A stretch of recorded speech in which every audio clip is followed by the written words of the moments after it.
outside of the altar also. I think you all had the experience, isn't it? Very heavy. One time, during Kirtan, actually there's a recorded Kirtan, I still have the record also. Everyone chanting, and then, you know, if sometimes one thing he didn't like when the devotees were playing kartals or mridanga, and they were not chanting. Always used to say, chant. You play mridanga, but you should chant also. Or you play kartal, and you chant. And then one time, so he was saying, this there on record, I still have it also. Chant, or I kill you! Wow, I was thinking, wow!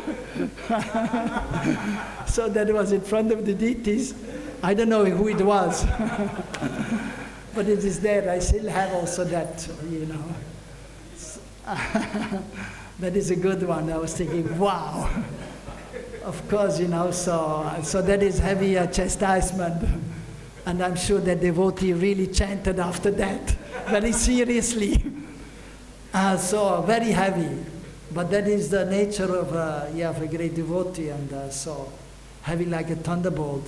One time also in New York, I was there, I saw him personally.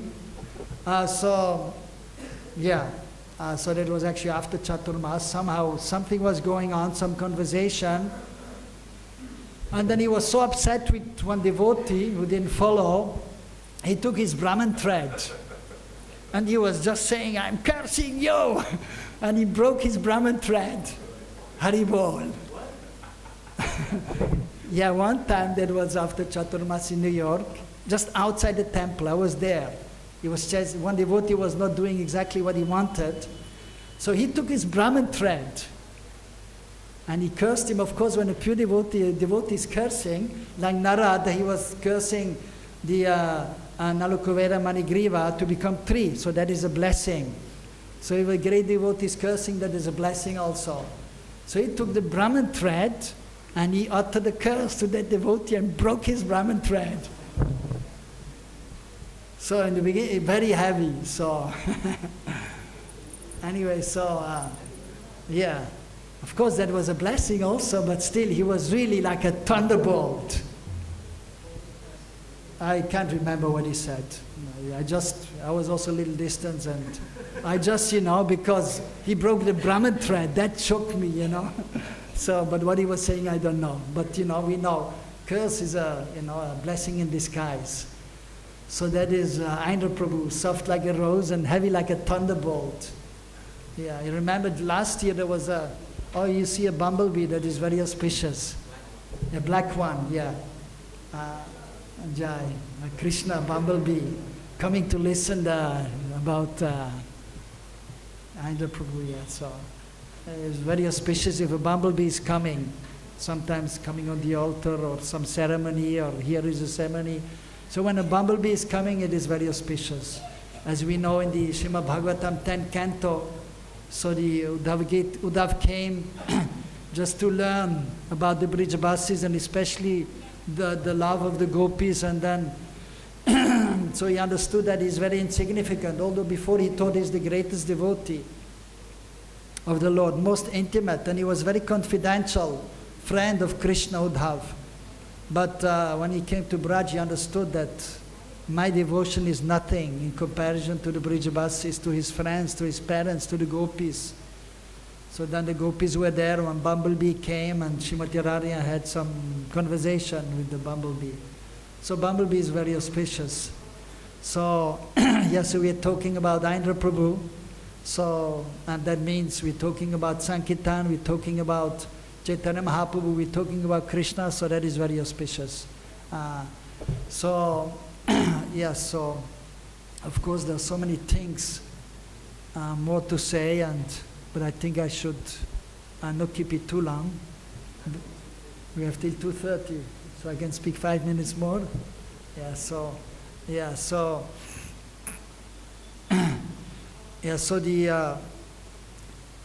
was practically, he was like my Shiksha Guru, but he was my best friend also. And so any problems I had, I used to discuss with him, and so great source of inspiration, of help in my service, in my bhajan, in my devotional life, and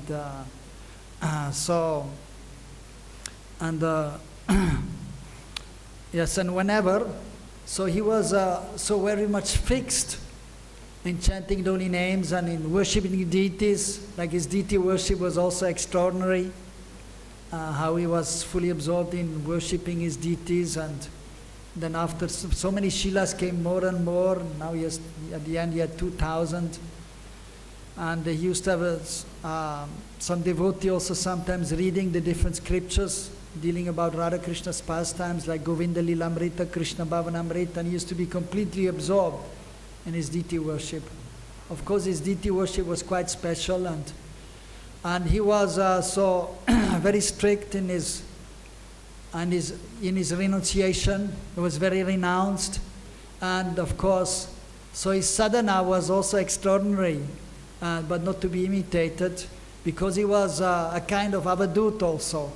Avadut is one who is advanced spiritually, but is not always following the rules and regulations of the scriptures very strictly. And Narendra Prabhu also. So he used to sometimes not be very strict in many ways in regards to sadhana bhakti, even in regards to deity worship. So he used to sometimes wake up his deities in the evening and then do his deity worship for a few hours, feed them something. It was still 1 o'clock, 2 o'clock at night. And then he used to not eat anything whole day. And then at 2 o'clock he's eating something, whatever. And then putting the deities to rest. And so upside down program, very transcendental. Avadut, like an avadut. So very amazing, but fully absorbed in whatever he was doing. And so he was very artistic. And so therefore he was able to dress the deities very nicely. And even how he did the brahmacharya ashram, that is simply extraordinary. And very exemplary, very humble, although very exalted and strong. But still he was soft and pure devotee is very humble. And he has actually pakva, dainata, ripe humility. In the beginning somebody may be humble, Prabhu, Prabhu. But it is only external, not from the transcendental platform. But Narendra's was transcendentally humble. So therefore what he was doing even, so he was, many times he saw the bathroom is not clean. And nobody was there to clean the bathroom, because nobody can really be so humble and clean the bathroom. But he himself, he used to do that and set the example and clean the bathroom himself, and organized that some of his men and other devotees also clean the bathroom. So very exemplary, amazing, and so yes, and so fully absorbed in chanting Harinam, in worshipping the deities, and of course associating with the devotees and studying the scriptures, and and even sometimes he used to give class, very enlivening, 2 hours, because we know the class is usually 8 to 9, but he used to speak 9:30, 10 o'clock, then sometimes 11 o'clock, sometimes 12 o'clock, 12:30. So, and of course then many times it was a little bit above everyone's understanding. So too rasig, and so that many times then they didn't ask him to give class again because it was too long and too rasig, too much exalted topics. Then only occasionally sometimes they used to ask him to give class. So because he was absorbed transcendentally, so he was able to speak and speak and speak without end. And of course one other thing which is very important is, as we know, Panchanga Mahatvapurna, Panch Mahatvapurnang. So first of all, Guru Pad Ashray is there, we take shelter of the spiritual master, and he was fully dedicated to the lotus feet of Srila Prabhupada and following his instructions. And one time he told me also that one time he met Prabhupada, of course initiation, and one time he saw Prabhupada, and so then I think he came to his temple and they were chanting, and Prabhupada looked at him and I think he said very nice or something, encouraged him, Jai, or he just said Jai, yes. and just encouraging, and Ayana Prabhu felt, yes, I should simply chant the holy names. That should be my main seva. So he was fully dedicated to Srila Prabhupada, to the deities, and and actually first you must have faith in this, full faith in the spiritual master, and be fully dedicated to the spiritual master, nishta for the spiritual master. Then it is possible to have the same nishta for Mahaprabhu and Krishna. So that was there. And then he was following Pancha Mahattapurnang, so he was fully absorbed in Krishna Kirtan, which is most important limb of devotional service. Bhagavad Shravan, hearing about Krishna, Priti Purvak, Murti Seva, he was absorbed in lovingly serving the deities. Sadhu Sangha, so that was there also, and stressing. And then Dham Vas, so he was, so he came here, and then he decided to stay here till the end of his life, and only very rarely he left. In the beginning, before he had the citizenship, so he had to go sometimes to Nepal to get a new visa, and yes, and but then a few times he went to Delhi for some kirtan, but not very often, and he was not so eager to do that. Rather, his mood was everybody should come here and chant here. And and that is even the great devotees, even as we know, the Goshtyanandi are there and Bhajananandi. And so Goshtyanandi is the preacher. He may go all over the world. And Bhajananandi is the one who is staying in one place and simply doing bhajan. But ultimately, from the transcendental point of view, there is no difference. The Goshtyanandi, the preacher, is also one who is doing bhajan. Because if you're not doing proper bhajan, you cannot preach. And same, so the Bhajananandi actually is also the greatest preacher, one who is truly doing bhajan and serving and doing bhajan with love. Then by his actions he's preaching also. Or he may just say a few words and that is preaching. So he was here, he was staying here doing bhajan, but he was also the greatest preacher, as we have experienced. And so his faith for Vrindavan was completely pure also, and he encouraged many devotees to stay here and dedicate their lives to Harinam Sankirtan or just staying in the holy dham. And sometimes for some things, sometimes I had to go out, but many times he's saying, why are you going out? I said, well, you know, Prabhu, I have to go out. I should just stay here. So a few times it happens, but still, you know, sometimes I had to go for some preaching or for some personal work also, and yeah, even one time I had a transcendental argument with him, and then so he was saying, because whenever I used to go out in the beginning, he has to tell Prabhuji, I'm going away for 2-3 weeks, and okay, and then in the beginning when I didn't have some trained up devotees, then at that time he was serving again every day, Radhishyam, while I was gone. And so that was always going on like that, but almost every time saying, why are you going out? You know, so, and one time I told him, well, you know, when I'm going out, I'm never leaving Vrindavan, I told him. Even I go out, I remember Vrindavan, I have my Govardhan Shila, so Vrindavan is just like Krishna can be anywhere, so Vrindavan is anywhere. So, and then he was saying, no, Krishna is only Vrindavan, Vrindavan is only here. I say, no, wherever the Prabhupada also said. He was in New York talking about Krishna, about Vrindavan, and Prabhupada said Vrindavan, I am always in Vrindavan. So in this way we had sometimes some transcendental arguments, but we're always best friends, and so no problem. Yeah, so, yeah. So there are so many, so very encouraging and very, yeah. Actually, the last time when I went out, just before I left, at that time, actually I didn't ask him. So somehow I just went out. I thought, well, anyway, he's always arguing with me, always telling me, why are you going out? So I thought, I'm just going out this time. And then, then of course I was feeling a little bad because we had such a close relationship. And, he used to always tell me, I used to tell him I'm going out. I didn't, but I said, anyway, he will understand. And then I came back, and then And then, of course, I was thinking maybe he will chastise me. Why not telling me?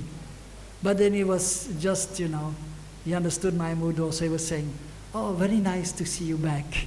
So that time he was very loving. And so that was just maybe, maybe 1 month before he left. So. And actually just maybe half a year before, so, yeah, of course, he was, just like Mahaprabhu also said, Yarade Katayaka Krishna Pradesh, Amagar Agyai Guru Hanatarai Desh. Whoever you meet, speak to him about Krishna, and this way you become Guru. And even Prabhupada used to say, it is not difficult to become Guru. You just follow the instructions of the spiritual master, and whatever you have heard that you repeat. So of course at the same time we know actually to be Guru, some qualification has to be there, purity has to be there. Especially of course for the Diksha Guru it is a great responsibility. So purity has to be there, and many times he was very strong on that point. That one has to be pure and then only one can be Guru, and even though so many they wanted to get initiation from him, or many they took shelter, but he was not initiating, but he was at least not openly, but he was giving shiksha, instructions and valuable guidance, which is practically as valuable. And usually Diksha Guru is Shiksha Guru also, and so in this way he was.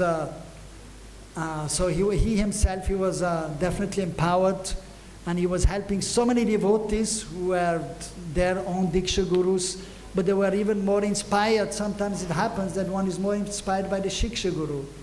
So many of the devotees, they came to him and they were more inspired by Ayendra Prabhu, even more inspired than their Diksha Gurus. So yeah, many times he's told me many things, and actually one time, that was also a few months before he left, and of course it's not very significant, but still, and it was just in front of the Samadhi, and then he came to me, and of course I didn't take it seriously, but still, his words, and I remember, just somehow this morning I remembered, and then we remember Prabhupada, and then he suddenly said to me, you must become Guru, very strongly. I said, oh, well, really? And I was thinking, that was like, this 3 years ago, I was thinking, well, I'm not ready for that. And then he said, we have to be Guru, and we have to deliver the fallen conditioned souls. And he was very strong.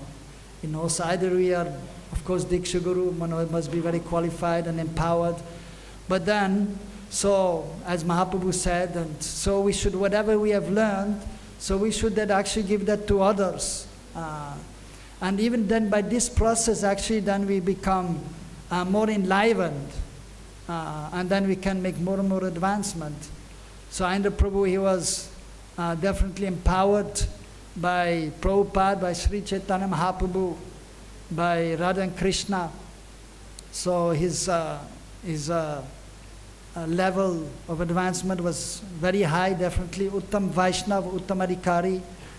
And so therefore, because of his purity, he was able to convince so many devotees to take up this, especially the chanting of the holy names, the Harinam, Sankirtan, and so he was creating a very strong impact in the lives of so many devotees.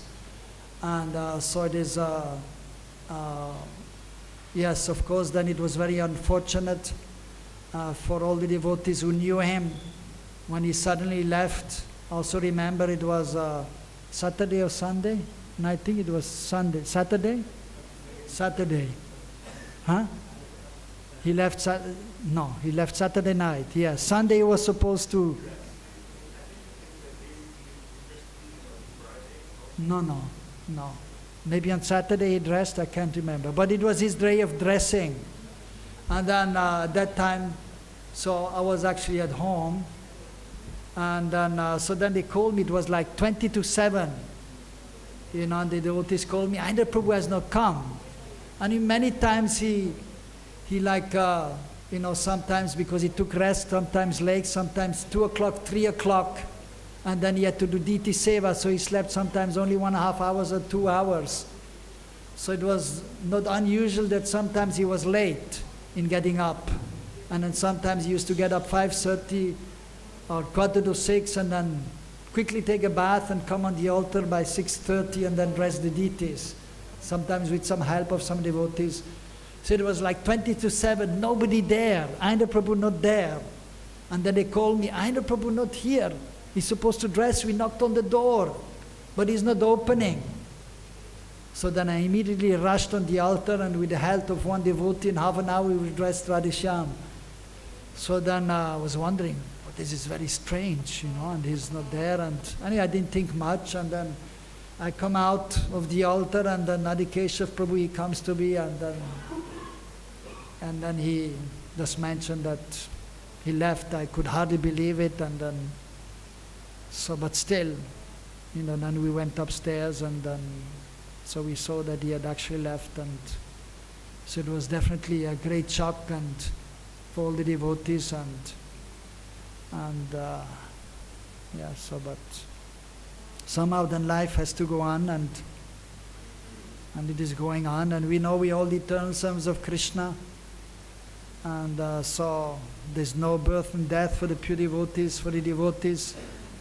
So they come and they disappear, so to simply appear in another place and continue with the devotional service.